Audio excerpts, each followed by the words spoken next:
In a topic that should surprise nobody, Marvel Studios is hard to work with. Yup, surprise. Okay, seriously though, we kind of know this. But now, Hugo Weaving, aka the former Red Skull, opens up on why he didn't return as the Red Skull. And he goes back on his old story, but we'll get to that.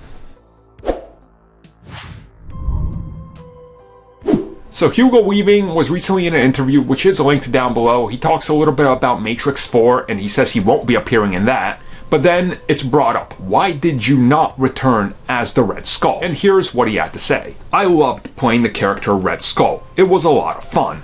We were all obligated to sign on for 3 pictures. I was thinking Red Skull probably wouldn't come back in Captain America, but he may come back as a villain in the Avengers. By then, they pushed back on those contracts that we agreed on, and so the money they offered for the Avengers was much less than I got for the very first one. And this was 2 films. And the promise, when we first signed the contracts, was the money would grow each time. They said it's just a voice job, it's not a big deal. I actually found negotiating with them through my agent impossible, and I didn't really want to do it that much, but I would have done it. So this is interesting, because previous interviews, he said he hated the Red Skull thing. He said it was demeaning, he didn't like doing it, he had a bad time, he hated wearing the prosthetics, and he never wanted to do it again. But now he's saying he wanted to do it, he would have done it, and he talked to them, but things didn't go that way. Again, if we go back through the MCU and we look at how it happened with the first film, we know Chris Evans made about $250,000 for his first appearance in the first Avenger. And then they were signed up to multiple contracts, and if they brought you back, you would get an increase. Okay, so everything checks out. Red Skull wasn't brought back, so his contract lapsed, so they wanted a new one. So they presented him a new contract that was just to do voiceover. But he wanted more.